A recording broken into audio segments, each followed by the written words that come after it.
The year was 1881, and the Wyoming high country was a study in loneliness. It was a place of vast, quiet distances where the wind spoke more than men did, and the land held its secrets close. The mountains were old bone, bleached pale by a relentless sun and scoured by a winter that never fully surrendered. Silas Blackwood knew the language of this place. He had lived on his ranch, tucked into a crease of the foothills, for 20 years, and the silence of the landscape had long since seeped into his own soul. He was a man shaped by loss. At 43, he looked older, his face a map of hard miles and harder sorrows. His hands, raw at the knuckles and stained with the work of the land, were capable and steady. They had built this house, mended these fences, and buried his wife and son when the fever came through 5 years before. After that, something in him had shuddered. He kept the ranch running not out of hope, but out of habit. The work was a penance, a way to fill the echoing hours between one sunrise and the next. He was not a man waiting for something better. He was a man waiting for the end. His days were a ritual of hard labor. He rose before the sun, his movements deliberate and worn as old leather. He tended his small herd of cattle, fixed what was broken, and ate his meals standing at the dry sink, the food tasteless in his mouth. The house was clean, but it was not a home. It was a shelter, a place to store his grief. The small room that had belonged to his boy, Jacob, remained untouched, the door perpetually closed. The rocking chair where his wife, Martha, had nursed their son stood silent by the cold hearth. He did not go in there. He did not look. One afternoon in late spring, when the last of the snow was melting from the high peaks and the ground was soft with new life, he saw the wagon. It was a mile off, listing badly to one side on the rutted track that passed for a road, a broken wheel. He watched it from his porch once for a long time, a still figure against the weathered wood of his house. Trouble, he thought. Trouble always came on wheels. He had enough of his own. He considered turning back inside, letting whoever it was sort out their own misfortune. The land was not forgiving of the unprepared. But Martha's voice, a ghost in his memory, whispered a word. Decency. It was a word she had lived by. He sighed, the sound a small disturbance in the immense quiet. He pulled on his worn coat, took his hat, and walked toward the trouble. As he drew closer, he saw it was a single woman with a tired-looking horse. The wagon was a poor thing, overloaded with what looked to be all of her worldly possessions. The woman herself was tall, leaner than she ought to be, with a face that was plain but possessed of a strength in its bones. Her dress was faded and patched but clean. She was trying to lever the wagon up with a length of splintered wood, her movement strained but determined. She did not seem to have noticed him approaching. He stopped a dozen feet away. "That ain't gonna work," he said. His voice was rough from disuse. She startled, dropping the piece of wood and turning to face him. Her eyes were the color of a stormy sky, and they took him in with a quick, assessing glance. He recognized the look. It was the way a person sized up a situation, weighing the potential for help against the potential for harm. They were taking stock eyes. He had seen them in wary animals and in men who had seen too much of the world's hard side. "The wheel is split," she said, her voice low and steady, betraying none of the panic she must have felt. "I know it won't work, but it's what I have to try." He walked around the wagon, his gaze taking in the cracked axle, the splintered spokes. It was a bad break, not a simple fix. He looked at her horse, which stood with its head low, its ribs showing faintly beneath its dusty coat. The animal was exhausted, so was the woman. There were dark circles under her eyes, a weariness that went deeper than a single day's hardship. "You're a long way from anywhere," he said. It was not a question. "I'm aware," she replied. There was no sharpness in her tone, only a statement of fact. He looked at her again. She stood straight, her hands clasped in front of her, waiting. She was not asking for help, not directly. She was simply stating her situation and letting him make his own moral calculation. He respected that. He had no patience for hysterics. "My place is a mile back," he said, gesturing with his chin. "You can't stay out here. The nights are still cold." She considered his offer, her gray eyes searching his face. He knew what she was looking for, a sign of danger, of ill intent. He met her gaze without expression, letting her see what was there. A tired man, nothing more, nothing less. "I have no money to pay for lodging," she said. "I ain't asking for money," he said. "I'm offering shelter. Your horse needs water and rest. So do you." Another long pause. The wind picked up, pulling at a loose strand of her brown hair, whipping it across her face. She did not brush it away. "My name is Alara Vance," she said finally. It was an acceptance. Silas Blackwood, he replied. He unhitched her horse, his movements efficient. He led the animal and she walked beside him, her stride long and even keeping pace. They did not speak on the walk to the ranch. The silence was not uncomfortable. It was a language they both understood. It was the sound of appraisal, of two solitary people suddenly in proximity, learning the shape of each other's presence against the vast, empty canvas of the land. When they reached the ranch house, he gestured toward the porch. Sit, I'll see to your horse. She hesitated for a moment, her gaze sweeping over the simple, sturdy house, the well-kept barn, the neat woodpile. It was a place of order, of solitude. Her shoulders seemed to relax a fraction. She walked up the steps and sat on the top one, her back straight, her hands resting in her lap. She looked like she was waiting for a train that might never come. Silas led her horse to the trough, letting it drink its fill before taking it into the barn. He gave it a measure of oats and fresh hay, his hands moving with the gentle competence of a man who understood animals better than people. The horse was well cared for, he noted, worn, but not abused. That said something about the woman. When he returned to the house, she was still sitting on the porch step, watching the mountains as the afternoon light began to fade. The sharp edges of the peaks softened into shades of purple and gray. The landscape, which had seemed so harsh and indifferent, was taking on a kind of bruised beauty. He went inside and started a fire in the cook stove. He moved around the kitchen with an economy of motion, slicing bacon into a skillet, mixing cornmeal for bread.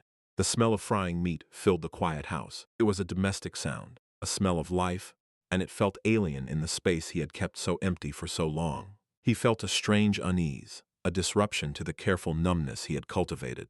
He brought a plate of food and a cup of coffee out to her. She took it with a quiet, "Thank you." They ate in silence. The only sounds the clink of forks against tin plates and the sigh of the wind in the eaves. He watched her from the corner of his eye. She ate slowly, deliberately, as if she were conscious of every bite. She was hungry, he could tell, but there was a dignity in her that would not allow her to appear desperate. When she finished, she set the plate aside. "Mr. Blackwood, I am in your debt." "It's just a meal," he said. "It's more than that," she insisted, her gaze level. "It's kindness. I haven't seen much of it lately." He did not know what to say to that, so he said nothing. He just nodded. "The wagon," she began. "Axles cracked clean through," he interrupted. "Spokes are splintered. It'll take a few days to fix. I have a forge. I can do the work." Her expression did not change, but he saw a flicker of something in her eyes. Relief. It was quickly hidden. "I can't pay you for the work. Not in coin." "I'm not asking for coin," he said again, a little more sharply than he intended. He was not a charitable man by nature, but he was a fair one. "But I could use a hand. My last hired man left a month ago. The place could use some tending I haven't gotten to. You could work for your keep and for the repair of the wagon, mending, cooking, whatever you're able for." It was a practical offer, a transaction. It kept things simple, free of the messy complications of gratitude or charity. She looked at his house, then at the overgrown patch of ground that had once been Martha's garden. She looked at his worn shirt, missing a button at the collar. Her taking stock eyes saw the work that needed to be done. "I am able," she said. And so, Alara Vance stayed. The first few days established a rhythm. She rose with him at dawn, and while he went out to see to the cattle, she would have coffee boiling on the stove. She moved through his house with a quiet purpose that was both unsettling and, he had to admit, welcome. She found Martha's old sewing kit and began to work her way through his pile of mending. She scrubbed the floors until the worn pine boards gleamed. She did not speak much, and he was grateful for it. Her presence was a quiet hum, not a jarring noise. He watched her. He was a man who learned people by observing them, the way he learned the land by watching the shift of the clouds or the habits of the deer. He saw that her competence was not limited to domestic tasks. One morning he found a ewe with a lamb whose leg was broken. As he was preparing a splint, Elora came into the barn. She stopped and watched him, her hand still. "It's a bad break." "It is," he grunted, struggling to hold the frightened lamb still. "Let me," she said, her voice soft. She knelt beside him, and her hands, long and capable, were surprisingly strong. She gentled the lamb with a low murmur, her touch confident. She held the leg steady while he set the splint, her fingers firm and precise. They worked together in perfect, unspoken coordination. When they were done, she stroked the lamb's head. "He'll mend," she said. It sounded like a promise. He looked at her hands, They were not the soft hands of a town woman. They were chapped and calloused, hands that knew work. But there was a grace in them, too. He realized he had been wrong to assume her skills were confined to a kitchen. This was a woman who knew the realities of a farm, of life and death, and the hard work of keeping things alive. Another day, he was repairing a section of fence on the far side of his property. It was hot, dusty work. Around noon, he saw her walking toward him across the pasture, carrying a canteen and a cloth-wrapped bundle. She had brought him his lunch. He had not asked her to. He had not even told her where he would be working. She had simply seen the broken fence from the porch and known. She handed him the water without a word. He drank deeply. "Thank you," he said. She nodded, her gaze on the horizon. "There's weather coming in from the west. We'll have rain by nightfall." He looked at the sky. He saw nothing but a clear, hard blue. But he had learned to trust her quiet observations. She read the land as well as he did. That evening, as they sat on the porch, the first drops of rain began to fall. The smell of wet dust and sage filled the air. The sound of the rain on the tin roof was a gentle percussion, a soothing rhythm that seemed to loosen something in him. "You were a farmer's wife," he stated. It was not a question. She looked out into the gathering dark, her profile outlined by the faint light from the kitchen window. "I was a farmer," she said. "My husband, he was a good man, but he had a poet's soul. He loved the land, but he didn't always understand its demands. I was the one who made it work." It was the most she had ever said about her past. He waited, letting the silence draw more from her. "We had a small place in the valley, 2 days east of here," she continued, her voice flat, devoid of self-pity. "Good water, good soil. We built it from nothing. Then a man named Barrett came, a speculator. He said our claim wasn't filed right, that he had a better one from the territorial office. He had papers, lawyers. We had our hands and our sweat.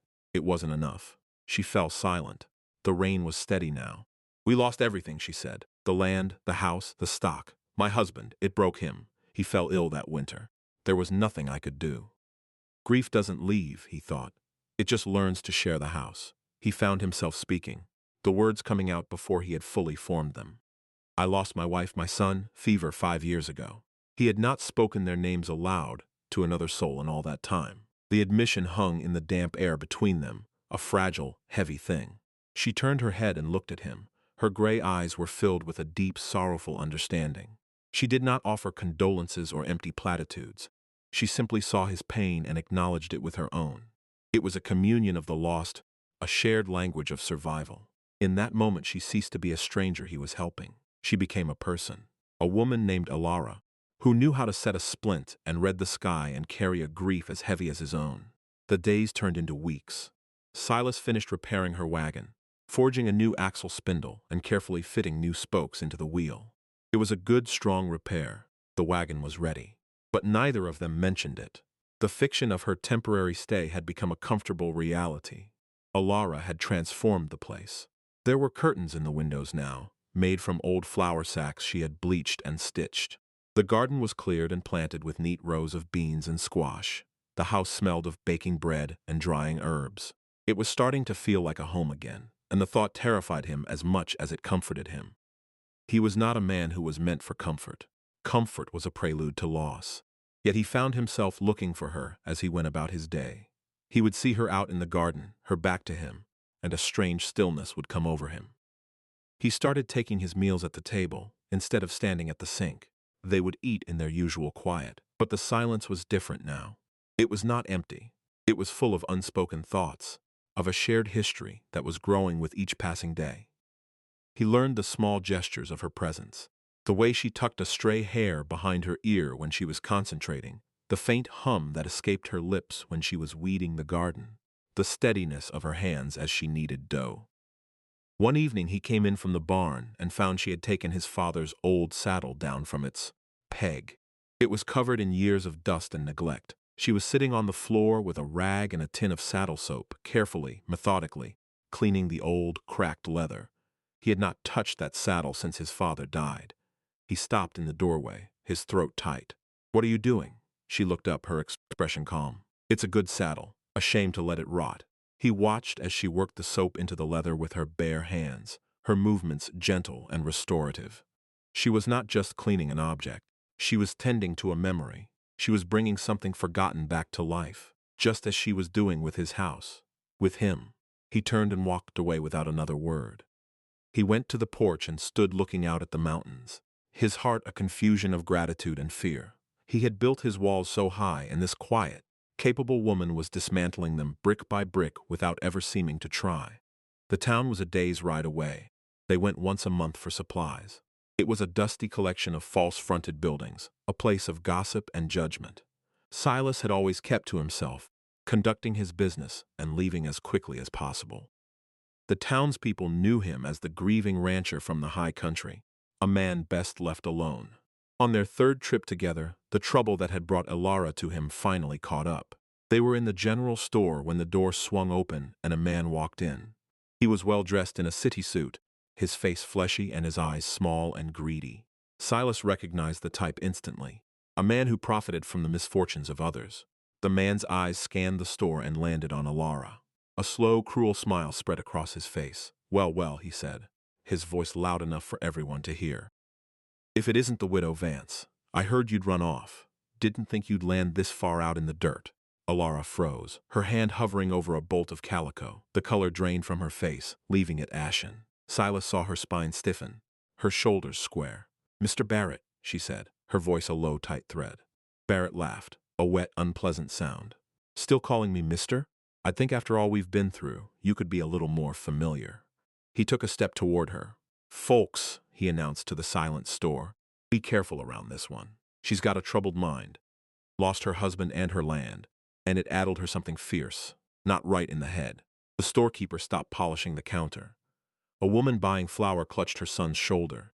Their eyes shifted to Elara, full of suspicion and a morbid curiosity. In a small town, a woman's reputation was her only currency.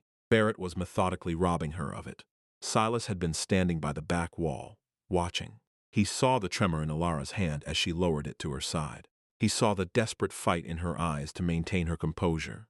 He saw the shame and humiliation Barrett was heaping upon her, and a cold, quiet anger settled deep in his bones. It was an anger he had not felt in years. He moved. He did not hurry. He simply walked from the back of the store until he was standing directly between Barrett and Elara. He was not a large man, but he was lean and hard, and his presence seemed to take up all the air in the room. He did not look at Barrett. He looked at Elara. "Did you get the flour?" he asked, his voice calm and even. She stared at him, her eyes wide with shock. She could only shake her head. He reached past her, took the sack of flour, and placed it on the counter. He added a bag of coffee and a block of salt. He was ignoring Barrett completely, treating him as if he were nothing more than a piece of furniture. It was a more profound insult than any threat. Barrett's face flushed a deep, ugly red. "I'm talking to you, old man. Did you hear what I said? This woman is broken goods." Silas finally turned his head, his gaze flat and cold as river stone. He looked Barrett up and down, a slow, deliberate assessment that dismissed the man's fine suit and saw only the rotten core beneath. "I heard you," Silas said, his voice dangerously quiet. "And this town heard you. You came in here to wound a woman who has already lost everything. A man who has to build himself up by tearing others down is the smallest kind of man there is." He took a half-step closer, and Barrett flinched, his bravado crumbling. "This woman," Silas continued, his voice ringing with an authority that commanded the attention of everyone in the store, "is Elara Vance. She works on my ranch. She is honest and she is capable, and she has more integrity in her little finger than you have in your entire body. Her character is not for you to speak on. Not now. Not ever." He held Barrett's gaze. He did not threaten him with violence. He did not need to. He had laid down a line of moral certainty, a wall of his own hard-won reputation, and placed Elara safely behind it. "Your business here is done," Silas said. It was not a suggestion. It was a final judgment. Barrett sputtered, looking around for support, but he found none. The eyes of the townspeople were now on him, cold and appraising. They knew Silas Blackwood, they knew his quiet integrity, and they had just seen the measure of this loud, cruel stranger. Defeated, Barrett turned and stormed out of the store, the bell on the door jangling furiously behind him. A thick silence remained. Silas paid the storekeeper, his movements unhurried. He gathered their supplies. "Come on, Elara," he said softly. "Let's go home." She followed him out, her head held high. The ride back to the ranch was silent. Elara rode her horse while Silas drove the supply wagon. He kept looking back at her, but she kept her gaze fixed on the distant mountains. He could not read her expression. He did not know if he had overstepped, if he had shamed her further by making her troubles public. The moral calculus of his decision weighed on him. He had acted on an instinct he thought long dead, the need to protect. When they arrived back at the ranch, she slid from her horse and began to unharness it, her movements stiff and automatic. He came and stood beside her, taking the harness from her hands. "Leave it," he said. "I'll take care of it." She finally looked at him, and he saw that her eyes were shimmering with unshed tears. "He was right," she whispered, her voice cracking. "I am broken." He had expected anger or even gratitude. He had not expected this raw, painful surrender. It cut him deeper than any insult from Barrett ever could. He reached out, not thinking, and placed his hand on her arm. His touch was hesitant, unfamiliar. "No," he said, his voice rough with emotion. "You're not broken. You're a survivor. There's a difference." She shook her head, a single tear tracing a path through the dust on her cheek. "Everyone said I was too broken to love again, too sad, that no one would want a woman with so much loss hanging over her." The words hung in the air between them, a confession of her deepest fear. He saw it then. Her quiet competence, her uncomplaining strength, it was all a kind of armor, a defense against a world that saw her only as a vessel of tragedy. Barrett had not just insulted her, he had confirmed her worst fear about herself. He looked at this tall, strong woman who had faced down hardship with a straight spine and steady hands. He thought of the quiet life she had brought back to his empty house. Though, of the way she gentled a frightened lamb, the way she read the sky, the way her presence beside him on the porch in the evenings had become the anchor of his day. He thought of the future, a long, silent stretch of years alone on this ranch. And for the first time in 5 years, the thought of that loneliness was unbearable. The decision formed in his mind, clear and simple and undeniable. It was not a choice born of passion, but of a deep, quiet certainty. It was the most honest thing he had felt in a very long time. He let go of her arm and gestured to the porch steps, where they had shared so many quiet evenings. "Come sit," he said, his voice steady now, resolute. He waited until she sat down. Then he sat beside her, leaving a respectful distance between them. The sun was setting, painting the clouds in hues of orange and rose. He looked at her, meeting her tear-filled gaze directly. "What that man said in town, what other people have said, it doesn't matter," he began. "They see the loss. They don't see the strength it took to survive it. I see it." He took a breath. The next words were the hardest, and the most important. "Everyone said she was too broken to love again," he said, repeating her own words back to her, his voice gentle. "Until the rancher said, 'Come sit and let me try.'" Her breath hitched. She stared at him, her gray eyes searching his, looking for pity, for charity. She found none. She found only a deep, abiding honesty.